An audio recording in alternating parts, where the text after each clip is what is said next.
Hello, my Astro family. This is Lada from astrolada.com. And I know I told you I'm off doing videos for a month or two for personal health reasons, but I got so many emails of you asking me to invite someone or for me to speak about the coronavirus because it's putting so much fear in all our hearts. It's become a world pandemic now.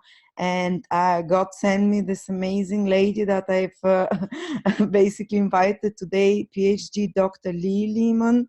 She has a doctorate in biology and she is also a medical and horary astrologer.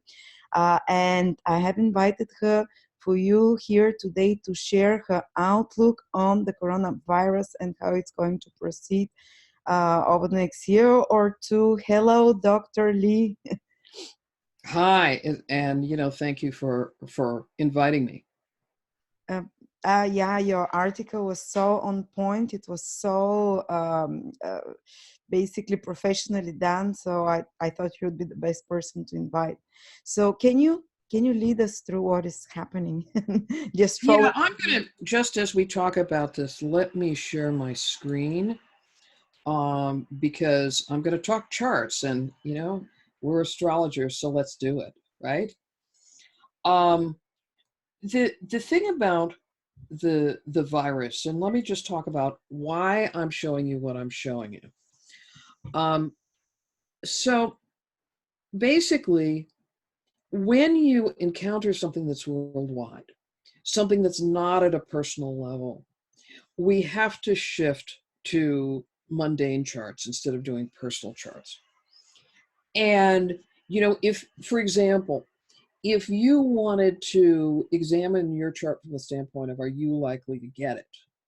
That's either a horary question, am I going to get the coronavirus? Or it's a natal question, which would be answered using medical astrology natally, which is, are you in a period of time where your immune system looks compromised so that you might get the virus, for example? So those are the methods that most astrologers are really used to working with. But when you get to looking at populations, and looking at the globe and the geopolitics and the geomedical politics that we're looking at, we really have to shift to something mundane. And so when the word started coming down that this just wasn't another flu, and it came out of Wuhan, I started to look at the charts for Wuhan and for Beijing.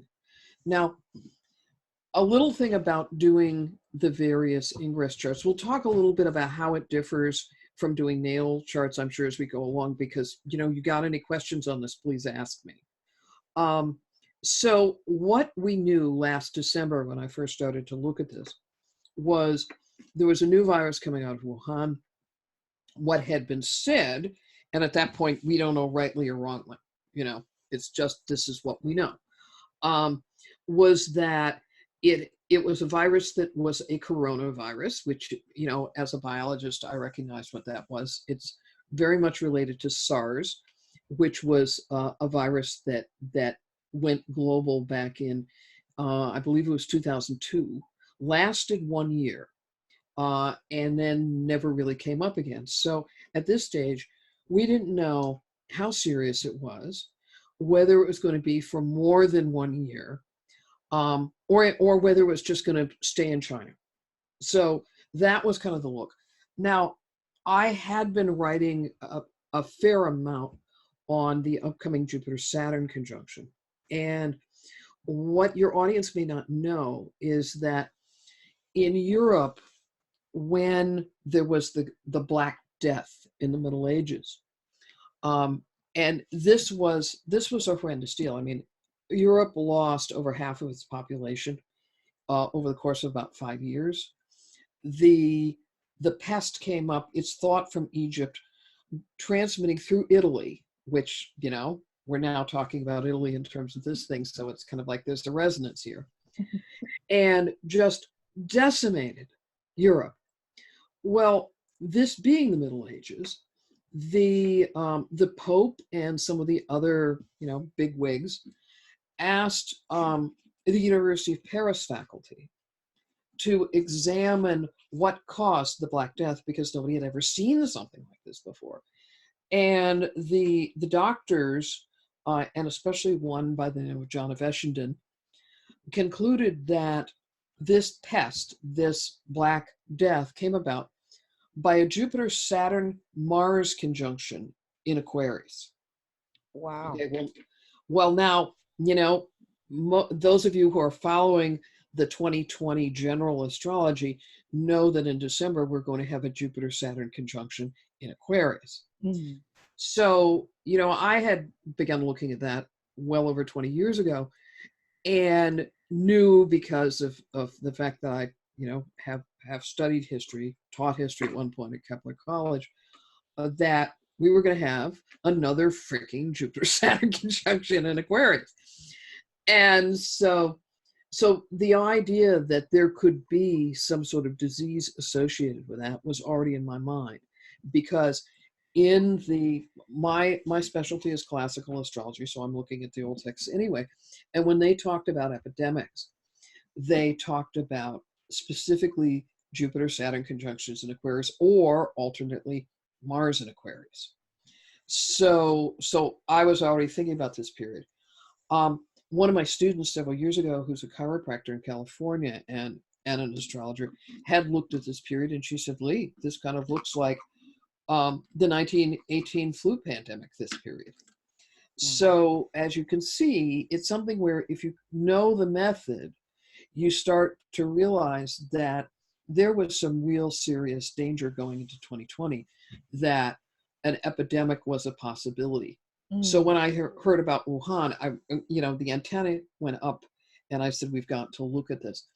So what I have on the chart on the screen here for everybody to look at is the Cancer Ingress. I did it for Beijing because at this point in time, as far as any of us knew, nothing had gone on yet. So this is that's last summer's Cancer Ingress. So this was kind of like a baseline chart. Mm-hmm. As far as we know, the virus developed in the period of the Libra Ingress. Mm-hmm. Yeah.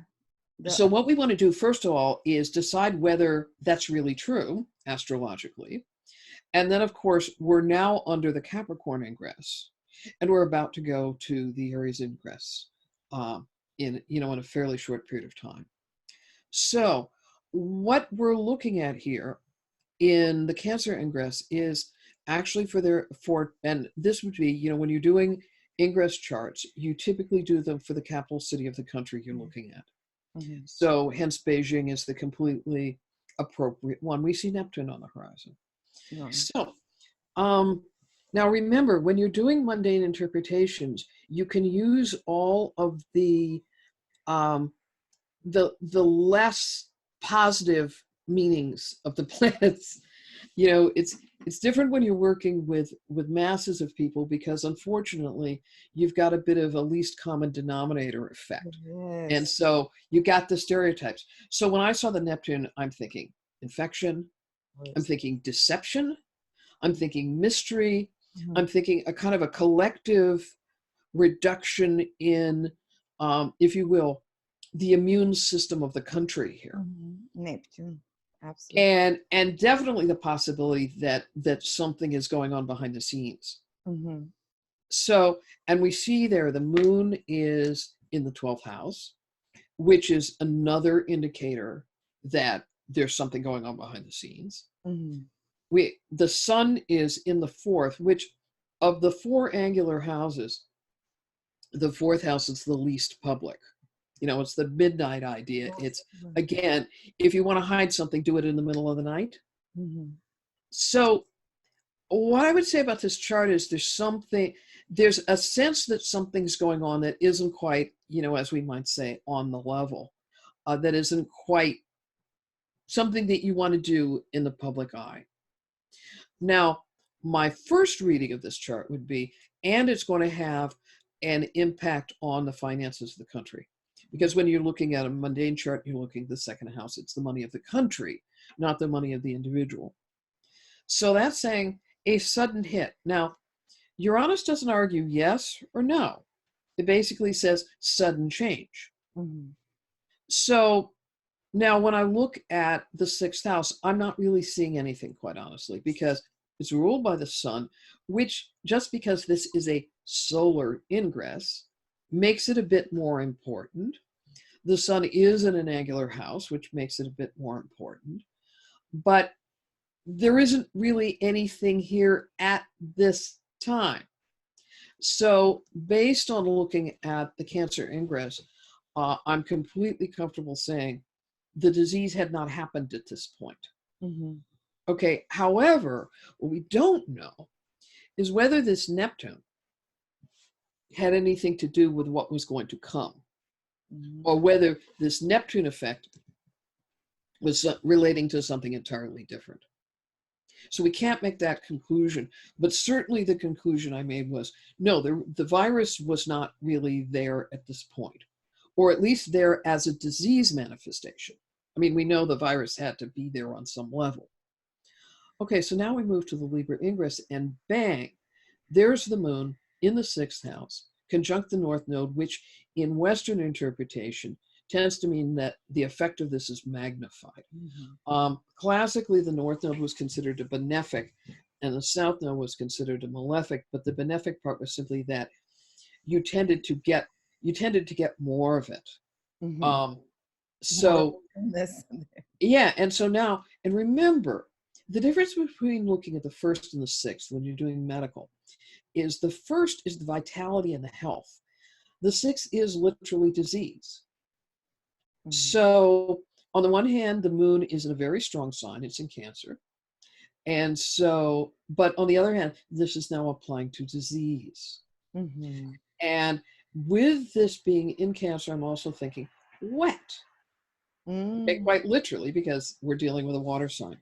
Now, it's interesting to me in retrospect that the traditional Chinese medicine people in China have classified coronavirus as a wet disease, and this is partly because the area around Wuhan is noted for having a wet climate. Mm-hmm. So this kind of tracks. And you see, of course, the moon at this point was opposite. Basically, it was translating the light, although I wouldn't really use the term with an outer planet, but let's put quotes around it and say the moon has separated from Saturn and is moving toward Pluto in the 12th house. Mm-hmm. So already that's looking nasty. Now, the moon was also separating from the square to Mercury, which you see rules the eighth and is in the eighth. Mm-hmm. So something that could produce mortality has already occurred, and the moon is moving from the Mercury Saturn, and this is taking place behind the scenes. Mm-hmm. You know, in the 12th house, it's hidden. And it can have an impact on mortality. And the sun, always, you know, you look at the sun in an ingress chart because the sun is what defines the ingress chart. The sun is highlighting the 8th house. So this is actually a very dangerous chart. This brings in the fact that it could well have to do with a disease situation. Something actually, there is a moment that occurs, let's call it a crisis moment. And of course, the moon is moving to the opposition Pluto. The nastiness of the situation has not fully manifested. Mm-hmm. So this is actually a very dangerous chart, but it doesn't quite look like, and it's in, if you will, full bloom. Now, Neptune's sitting close to the second house is indicating a danger in some way, in a nebulous way at this point, to the nation's finances. So that's the combination we have. So this is not a great combination.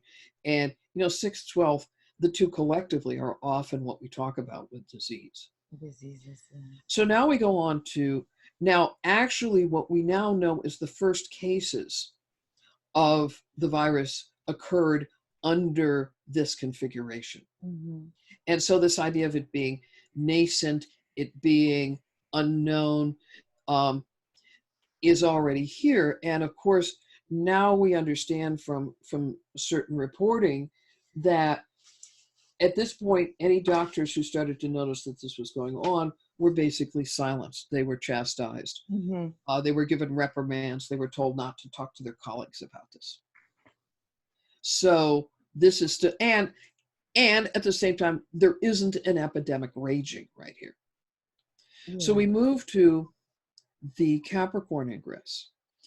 And so this is now where the disease becomes manifest. Just to explain to people, each time the seasons change, we build a chart to see how that season will be. So the Right, Capricorn it affects it till 21st, 20th of March, basically. right. And the way these things work, we'll talk more about it in a few minutes, but the ingresses that are typically the ones you use in a year are the ones for the cardinal signs. So you see the Cancer one is 0, Cancer 0, 0. The Libra one is 0, 0, 0. And this is 0 all the way out. Yeah. This represents the exact moment, well, the exact instant that the sun gets to the new cardinal sign. Yeah. Okay, so now we're at the Capricorn one. Okay, so now here, Moon in Scorpio, and now, you know, I said how you can use all the descriptions that you would usually not use with a client. Moon in Scorpio is the moon in fall. And so from a mundane standpoint, this is a nasty moon. Right conjunct the 8th house of death, with Mars strong in the 8th house of death. Well, there's your signature. That's it in a nutshell. And there's another thing too. In the STA Hori practitioner course that I teach in, one of the things that we emphasize about the sun, and you know, it's such a basic quality of the sun that we sometimes forget it, is that one of the qualities of the sun is that it brings things to light quite literally. Mm-hmm. So just having the sun on the midheaven is saying, you may have been trying to hide all this stuff here and maybe even here, but now this is all going to be out in the public domain. Yeah. Wow. So blam, this thing comes up into sudden notice now, but notice what the 10th is ruled by. It's ruled by Jupiter. Now, when we started looking at this run in Cancer, you see Jupiter was in Sagittarius. It was retrograde, but it's happy in Sagittarius. It's the domicile. Now we're looking at Jupiter in fall conjunct the South Node. So this is a much more difficult Jupiter. And the other important thing about the 10th house, besides this being things coming to light, two other uses of the 10th house that are very important here. The 10th house always represents the leader of the country. This would have been called the king in the old days, of course. But the other thing is, when you're looking at it from a medical perspective, the 10th house represents treatment. It represents how do you treat a condition. So what this is saying to me immediately in terms of how do you treat a condition is they're not going to have the full picture here, and they're going to have problems with it. They're really so weak. And right, exactly. And you think about this. SARS was 18 years ago. The viruses are similar but not identical. What that means, if you think about this on a biological level, is first of all, they never were successful in creating a SARS vaccine. Mm-hmm. So it's not like somebody can dust off a SARS vaccine and say, well, we'll try this. There was no medicine that was developed that was specific for SARS. And so while what has happened in these last literally few weeks, 2 months maybe, is that they've broken down what we might call the physiology of the disease. Okay, these are the initial symptoms. This is what happens. This is what happens to the lungs if you're going to get a bad case of it. And so you could kind of pick out a few drugs that would work. But this is not anything like having, okay, here's the prescription and we've got it covered. Now, what did happen in the traditional Chinese medical community, and this is available to us worldwide, I would emphasize, is that they did go back to what they had used for SARS. And in fact, traditional Chinese medicine is being used in these hospitals in Wuhan. And my understanding of what's coming out of it is that it has been pretty good at reducing symptoms. It's just this whole crisis has completely overwhelmed their infrastructure.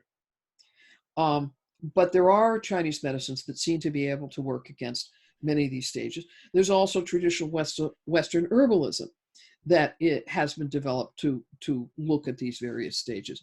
So there are some things that can help depending on which tradition you like.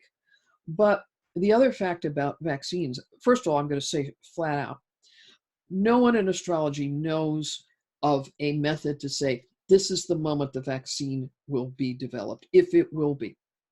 Because honestly, we haven't been studying this. Yeah. And, I don't think we should just go, oh, well, I think it should be this. We should look and say, what, have we got a signature for the development of past vaccines? And then maybe we can say something.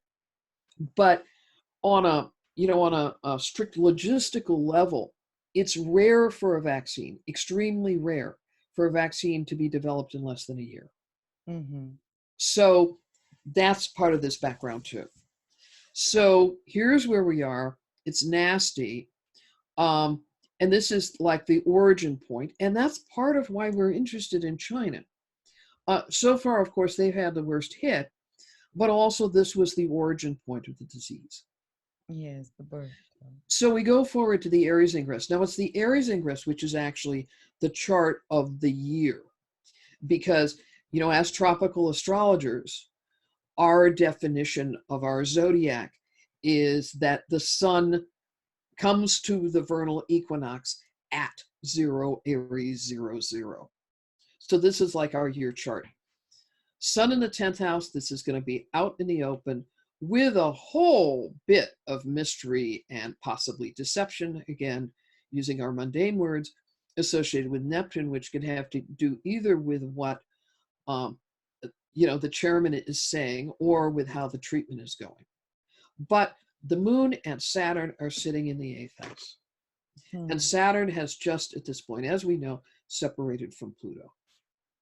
Now, this actually, we've all been watching as astrologers the Saturn-Pluto develop that came to exactitude in January. And I sincerely hope that your listeners have been aware all the way along that the fact that the exact hit was in January didn't mean it was over with. It simply meant that was a critical point. It's interesting in terms of this, that here was this critical point and we didn't even know that it referred to this disease. But here you see what we've got is when I mentioned that when the Black Plague occurred, it was seen to be a triple conjunction of Mars, Saturn, and Jupiter. You see, we've got a cluster of them. Wow. And in Wuhan, that cluster is at the 8th house cusp.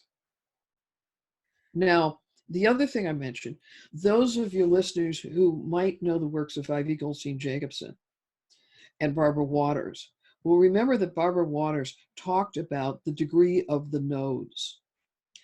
And now the actual word Barbara referred to the degree as referring to was fated, E-D. A lot of people translated fated into fatal, F-A-T-A-L. Sitting on the ascendant descendant, what we understand about this axis as a concept is, to use more of the Hellenistic terminology, this is the portals or the gate of life. This is the portal or the gate of death. So this nodal axis lining up here in Wuhan is extremely important for our understanding of this whole process.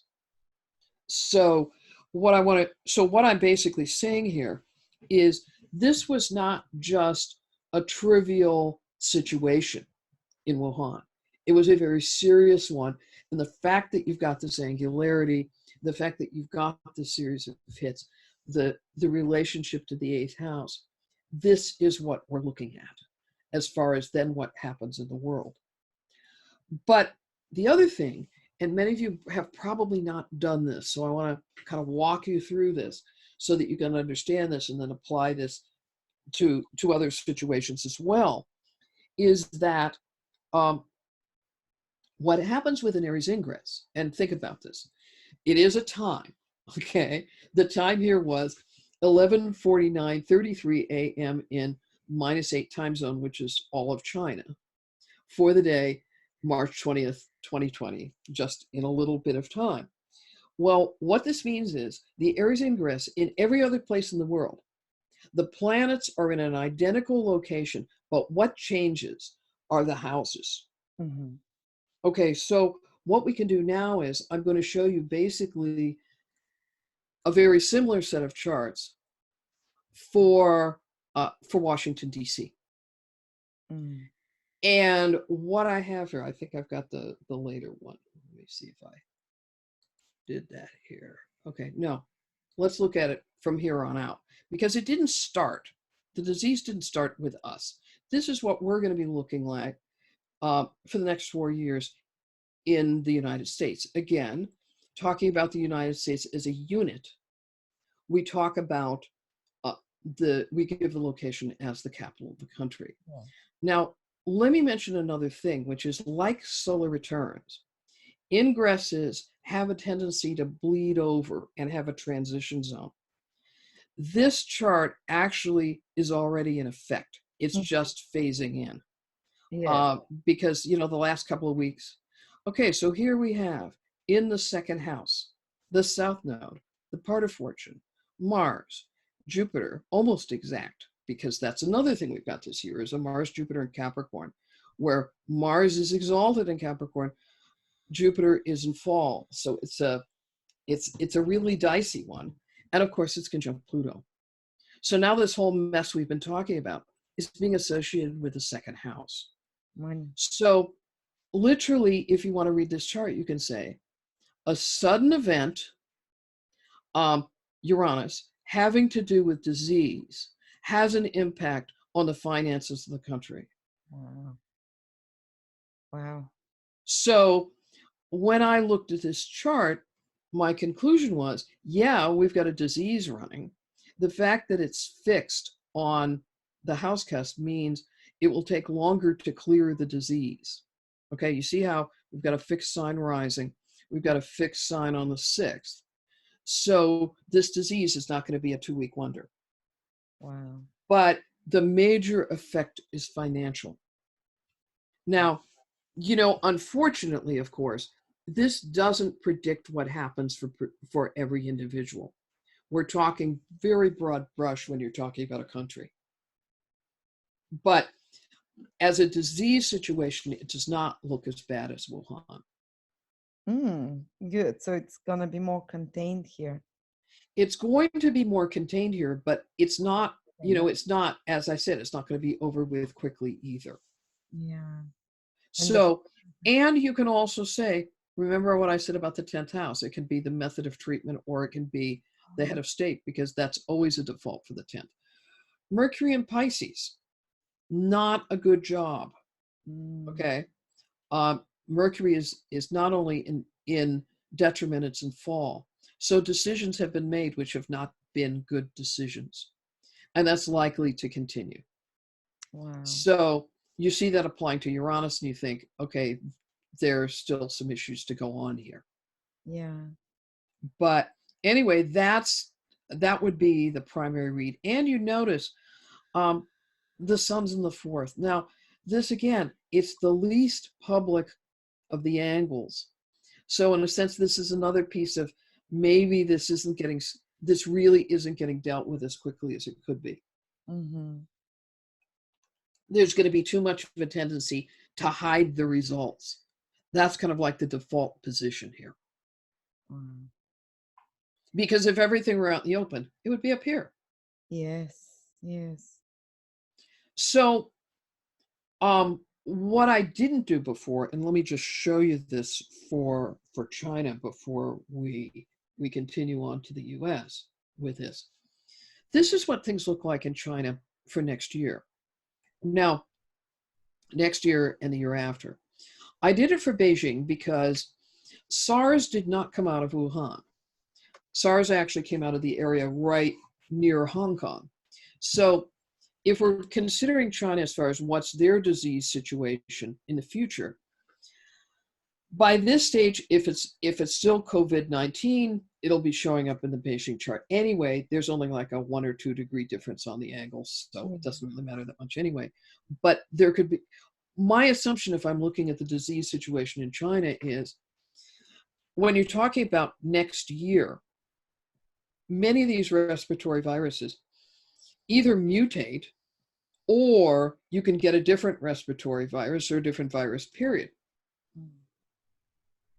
So we don't have the fine control for me to say, are we looking at COVID-19 in 2021?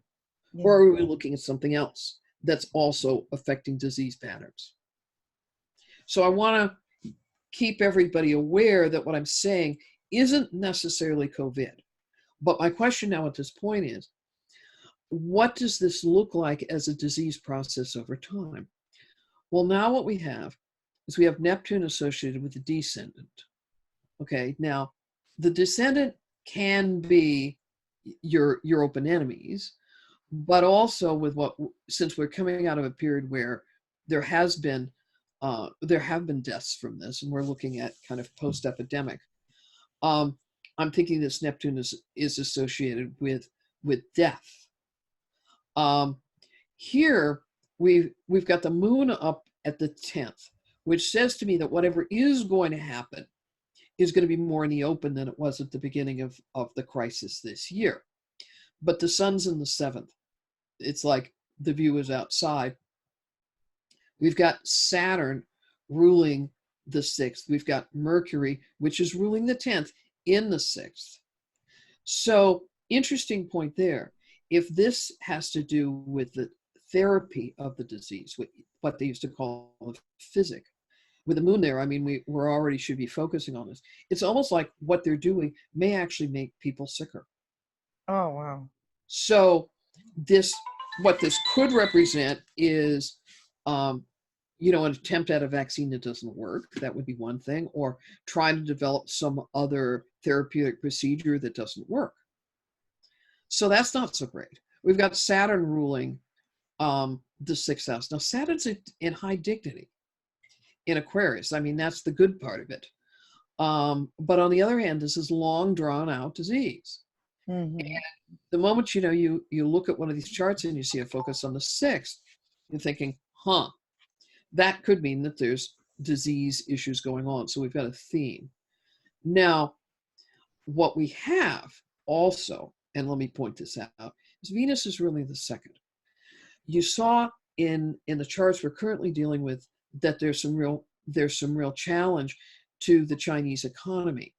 With having Venus in Pisces, in exaltation, ruling the 2nd, this says there's going to be at least an attempt at an economic recovery. Oh, good. But it's also combust. Yeah. So this isn't, it's like they're going to try really hard to make up the lost ground. But with a combustion, I don't think it's going to be entirely successful. But the fact that this is happening at all, gives us some hope. But it still looks to me like 2021 has this kind of disease shadow. Now, a technical piece about interpreting the Aries ingress. The Aries ingress, among other things, and again, I'm using the classical interpretations here, also tells you how many of the 4 ingresses you need to look at. When it's a mutable rising, you only need to look at 2. If it's cardinal rising, you need to look at all 4. If it's fixed, you only need the Aries ingress. So I flipped over to the Libra ingress here to show what's going on for the second half of the year. Now, with what we saw in 2019 to 2020, this is when any problem with a respiratory type virus is likely to be able to manifest, because most respiratory viruses, can't say it all the time, but most die back in the summer. So this is about when it's starting to get cool, where it can manifest again. So when we look at this chart, focus on money, okay, Sun in the 2nd house with Mars. We've got Saturn again ruling the disease in the 2nd house, which shows some possibility of chronic disease. We've got Jupiter basically at the descendant. We have Venus ruling the ascendant and or the midheaven. So, and we've got it in Scorpio. So this is either whatever kind of therapeutic things they're doing are probably not going to work, and or the leader of the country is not making the best decisions. But again, we've got a disease focus. We've got planets there. And when you have the ruler of the sixth and the sixth, that does tend to make for a more potent disease situation. So disease is not over with in this chart. If we go into 2022, now we've got Uranus back associated with the sixth house. And so sudden changes in disease circumstances. And Venus in this chart is in a pattern that is classically called a besiegement, because you see Venus is located between Mars and Saturn. And this configuration is also sometimes called between a rock and a hard place, because that is it. You know, Venus is surrounded by the two classical malefics. So this is not a good disease situation, because Venus is just being, you know, destroyed by being between these two big rocks. And Aquarius, in any case, is one of Venus's favorite signs. So what we have again is a situation that shows too much of a disease situation. And I'd also add here the moon at 29 Libra. It does seem to be that association that people picked up about the air signs being involved with, well, now we can say it, they couldn't quite say it, airborne, or, you know, diseases, which is to say contagious diseases between people, but is just about to go into Scorpio. So this could be a situation that gets worse as this, you know, as this year is progressing. So this is not good news. And so since this is again a mutable sign, we look at September, and now we have Mars ruling the 6th, in the 8th, and ruling the 1st. Not a good situation. And so the actual ruler of the 8th is Mercury, and Mercury and the Sun are mutually applying. So, and the Sun is representing, again, either the ruler of the country or the treatment. So death and the ruler of the country are coming together. Not a good picture. Wow. Carries on. No. Wow. This is the thing that, and this is what I do when I look at a situation like this, is I try to say, okay, what's the sequence we're looking at? It's only in the years after this that you finally get rid of the disease pattern. You see, you would think, okay, well, this is empty. But then when you follow the house rulerships and placements, you realize, no, this is actually a pretty nasty chart. So it only clears up after 2022. Now, if we go back to, I'm having to look at my notes here, the Washington chart. Okay, so now we're looking at that same period in Washington.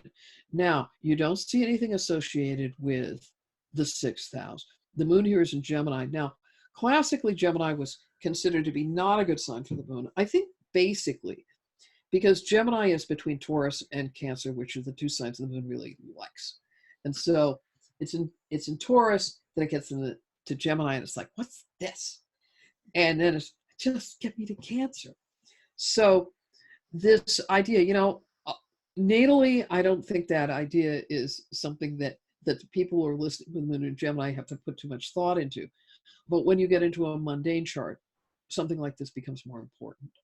So this is not actually, as a ruler of disease, this is not a real happy moon. But generally, if you have the Mercury diseases, now this is a caution, because normally when we think of Gemini, we think of the shoulders, the arms, and the hands. But Gemini is also associated with the lungs. So I'm looking at this configuration with this whole first house group in a cold and wet configuration here in Pisces, which is by sign square that moon, and you've got some stuff going on here, kind of the residual Jupiter-Saturn conjunction in the 12th. So I'm thinking the US may actually have more disease issues next year than we're having this year. But what we then look at is, well, how bad is it? Well, Venus is ruling the eighth. It's in the first. So there could be some issues. It doesn't look as bad as those Wuhan charts, though. Mm-hmm. But there's still some stuff. Now, again, this doesn't argue that it's COVID-19. It could be something else. Yeah. But the idea of thinking that this is over with is premature. Now, we go on to 2022, and here we have Mars in the air signs. In fact, this is this 10 degree I'll get back to because I think it is a significant degree. You know, it's Aquarius, which I mentioned with respect to the Black Death. But you have, you know, it's what you have is the ruler of the 6th and the 9th. Well, that could literally represent a disease that comes in from a foreign country. Mm.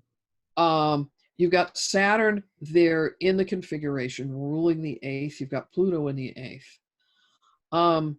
This is not an entirely happy chart. What it doesn't look like is a homegrown disease, but you know, these days with transportation, there probably isn't that much anymore. So that's 2022. 2023, we have Saturn ruling the 6th, in the 6th, but in a sign where Saturn is not so dignified. Now, Pisces is cold and wet. So that can again bring these kind of wet diseases. Normally when you think of a wet disease, you think of something that's phlegmy. Yeah. You know, so that can be nasal stuff, that can be pneumonia, that can be bronchitis. But here we've got the ruler of the 1st and the 8th. We've got the sun right there, right at the 8th house cusp. So we've got a couple of years coming up where this is not, you know, it hasn't gone away. And this starts to lead me to the conclusion that we appear to perhaps be in a phase where either COVID lasts for a few years or something else comes in. And I haven't done enough work globally to try to find where we might be having this coming from. Now, before I stop talking, let me just mention Italy, since this has become such a focus right as we're speaking right now. And so here's the set of charts done for Rome. And you start to see several different kinds of problems when we do it this way. Okay, now, this, first of all, we've already seen right now, we've got Jupiter ruling the ascendant in fall. So this is like the people are weakened. Mm. And, you know, you've got the Sun Jupiter conjunction, so Jupiter is also combust, which makes it even weaker. We've got Venus in Aquarius. We saw that for this period of time before. It's not an especially strong Venus, but it's fixed. Mercury is ruling the 8th. It's in Sagittarius, which is the sign of its detriment. And it's sitting in the 1st. So ruler of the 8th associated with the 1st in medical astrology for since forever is what I would call a classic indication of death. So you're not away from the configurations here. We get to March, we have Sun and Neptune and Mercury still in pretty bad shape in the 1st, basically depressing the vitality of the people. We've got the ruler of the 6th and the 12th. That's not so great. In fact, you have the group that for the last year I've been calling the mess, also in the 12th.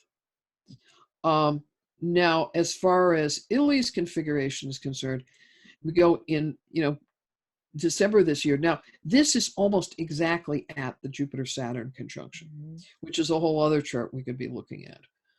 But you can see here the ruler of the 6th in the 1st. Now, Moon has some dignity in Pisces. It's not as strong as domicile or exaltation.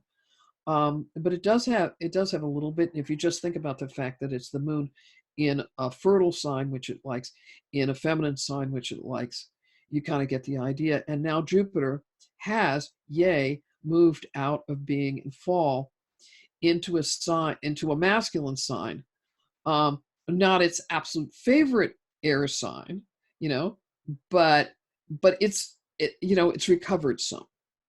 So you see a bit of a recovery here in the December chart. And so you kind of get a different picture in each part of the world that you go to. So let me leave it there and let's talk. Oh, thank you. I That was so in depth. So to summarize, you think it is not going away, and with the spring coming, it will be around for some time. And this year the economy of the states is affected quite badly. How about next year? Because a lot of people are worried about the economy overall. It's their jobs and What it looks like to me is that the major hit to the economy is this year. It doesn't look like a long-standing thing. I think this is a case of, um, you know, the powers that be not being prepared for something like this to happen. Hmm. And as we know, the team of people who should have been dealing with infectious disease got pink slips. So we were really, as a country, completely unprepared for something like this. I think one of the problems when you're looking at epidemics is, and just speaking about us as an astrological community now, you and I, as astrologers, are used to simply being able to look at somebody's chart, you know, and you're looking at the chart, and whether you like transits or progressions or solar returns or whatever you do, you know, the person comes in for their yearly reading and say, how's my life going to be? And I expect to be able to just look at those charts I'm looking at and say, well, this would be a good year for you to study. And, next year's going to be a really good year for you in business and yada, yada, right? Here you've got something from the outside impinging where the person could be dead tomorrow. Mm. And this has always been the horror of epidemics for people is it's outside. It's not something that we feel individual control over. Mm-hmm. And suddenly you go from having your life plan going on to, oh my God, where's my toilet paper? And, and it's a completely different outlook on life. And it's scary. Yeah. It's definitely scary. I mean, from my standpoint, when the news came through from Italy about how they're choosing to prioritize who gets the medical care, I'm in the group that would not be treated. Oh. And so how do I feel about that? So there's all, it brings up all sorts of issues for people. Now, it's worthwhile in all this to say that as far as we know, the mortality figure is not gigantic. It's higher, it may be higher than some of the diseases we've seen, but it's not gigantic. It's just the fact that we're having to think about this at all. And especially if you're older, and if you're in your 70s or 80s especially, you got to think about this thing. Oof. Wow. Yeah. And but you think maybe society will stabilize even though the virus will stay, somehow we'll kind of learn to live with it for a bit longer and not be into such panic anymore? Well, I think anytime that you have to live with something, you do get out of the panic mode. Yeah, you get I used. mean, I said to somebody yesterday when I was trying to come up with a way to describe this is, it's like you're living in a hurricane zone and you've got a hurricane coming, but you don't have the map. And so you can't focus your attention on that where, has the thing curved to, 2 miles more to the northwest. Yeah. We don't have that map. And that it can affect you, which is we're just not used to having to think this way. Yeah. So it's changing things. I think the major thing that I got out of the exercise for myself and what I'm talking to people about is, first of all, I think what has happened is we have come out of a relatively easier period of time where we almost never had to think about this at all.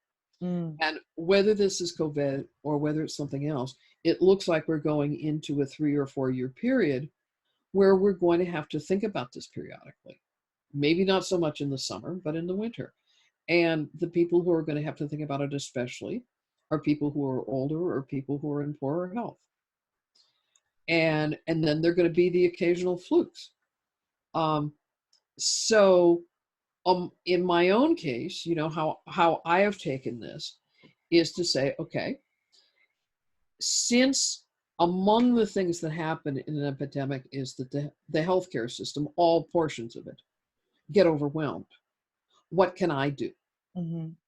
And so in my list of what I can do, I'm looking at primarily alternative methods because that's what I can do. I'm not a professional in healthcare in any capacity, but I can look up herbs. I can look up alternative treatments. I Mm-hmm. can look at what what I can do to reduce my chance of being exposed. Um, Astrologically, I have taken horary questions already from people who've asked me if they're either going to get corona or if they're going to die of it. And being a traditional horary astrologer, I do take questions about death. I don't like them, but I do, and it is part of who we are as mortals. Um, as a natal astrologer, I can look at kind of the long-term trends in what somebody's, um, as we would say, humoral balance, their balance of hot, cold, wet, and dry, what the planets are doing to them in a particular period of time that could have medical consequences. We can look at that and say, okay, well, you know, juxtaposed against coronavirus is that this year your immune system looks better than average for you. Mm. And or it looks like you've got problems related to fire. And so what can we do to devise, for example, foods that you could eat or spices you could take or herbs you could take that will increase the fire if that's what you're trying to do. So there are ways to approach this that can help you. Um, but you know, it's just a style of thinking we don't like. Yeah. Mm. Oh, thank you. And one last question. You mentioned Saturn Jupiter conjunction. Can you tell us your perspective of it? Not necessarily even for the coronavirus, just what you think the good things it can bring us and the bad things. I've been writing extensively on this one because in the classical system, the air mutation actually started in 1980 because it's what you know there've been enough of us astrologers for long enough that we actually have a lot of old material where people were interpreting not just Jupiter Saturn conjunctions but the changes of the element, and it's pretty clear that you counted it from the first conjunction in the element. But what we have had happen, which happens almost every single time, is that you get the Jupiter Saturn conjunction in the new element, and then it goes back to the old element. Mm-hmm. There's actually a term for that that's called the retrogression of the conjunction. And so it's kind of like retrograde slow, Mm-hmm. because what happened was in 1980, we had the first air conjunction. Then in 2000, we had another one in Taurus. Here's how I would describe it. And this is why this one now is more important than your everyday Jupiter Saturn conjunction, which is already a 20-year process. Yeah. Um, Having had this time in Taurus, the old description of a Jupiter Saturn is it's changes of dynasty. You Right. know, this isn't you know, it's a 20-year cycle, which to us human beings, how many 20-year cycles are you going to fully live through? Yeah. You know, 3 or 4 mostly. In the old days, 2 Yeah. maybe. Um, so it was a big deal. You get it into you add a change of element, and it's like what you have is the old group and the new group. Mm-hmm. And so, you know, you think about the fact that unless you were probably at least 20 in 1980, you functionally don't remember what it was like to really have Jupiter Saturn conjunctions in Earth. So you're already into the air stuff. For those of us fossils who were older than 20, I wasn't that much older than 20, but who, you know, remember that. That's kind of like our norm. And so what happened was 1980 came along, and for us, it's a WTF moment. you know, it really is. It's like, what? And, but then 20 years later, there's another one, you know, here's the next one in Taurus. And it's, oh, well, that was an anomaly. And so you start pretending like you won. And, but all this time, it was kind of like an illusion, because it's like, there's some of the issues of it having been in Earth, but it comes roaring back. And this is the year it comes roaring back. What does this mean for us? Well, it means that things like what we value change. And they've already been changing. You know, in a sense, it's kind of, it's the difference between how set into physical, tangible life do you have to be to feel comfortable, versus how comfortable are you with a system that changes with the wind. The air. And that's the transition that we as a globe are going through right now. And it's tough on the older ones, and it's not so tough on the younger ones. And I think that's the thing, that in the past, when you had one of these changes, like William Lilly lived in the changeover from water to fire. Mm-hmm. And in those days, if you think about it, this is a 40-year cycle. You know, we're talking 40 years since 1980. There wasn't a large group of older people resisting the process. Yeah. You know, because just life expectancy alone tells you this. Yeah, I was 40 years back then. And so, you know, and you're really looking to people who are more than 60 to, you know, to get the age concept into this. So now you've got a big group of people in that category.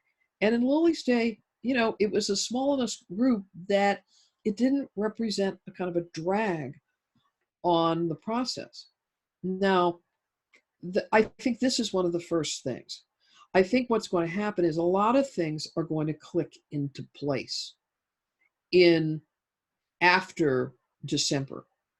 And, you know, I'd written a book called Astrology of Sustainability, where I talked about the 20 teens, and I'd written it back in 2010. And I talked about how the entire 20 teens was going to be one argument after another argument, with every group hating each other. And, you know, it was a long description of why that was true, but my whole sense of the 20 teens was going to be groups at each other's throats. So I think I was right. The thing is, this starts to break down this year. Okay, it started with the Saturn Pluto. It's continuing with the Jupiter Saturn. But the thing is, when you've been one of the groups that's at another group's throat, and I say it's going to break down, you don't like that, because those other people are fools. They're assholes. You hate them. You're going to have to lose the hate too. Wow. So I like that. You know, so it's not that I'm saying everything is rosy after this, because transitions can suck the living, you know, bejesus out of people. But it's a time where all these things shift. It's like the rules that we're applying to the 20 teens are already gone. It's just we don't know it. Mm. And then you have something like 3 or 4 years of potentially nasty epidemics to just add to the fear factor, but it's part of this transition. Wow. Thank you so much.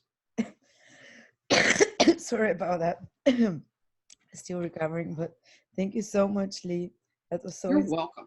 And such a profound perspective on the world events for the next 3-4 years ahead.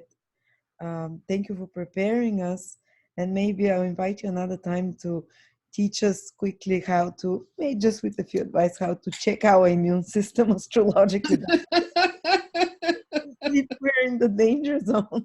You know, this is what I'm going to say. Study medical astrology. You know, we're all going to need it over the next few years. Well, yeah. And you offer classes. People can find you at your website. Yep. You can find that on the website. I teach through the School of Traditional Astrology. We teach horror and medical. We run a couple of online classes each year. So the next horror class is in August. The next medical class starts in October.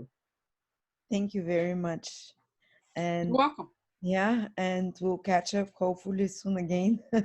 Okay. Some other insightful information. Have a great, well, have an easier spring equinox and be safe. Bye bye.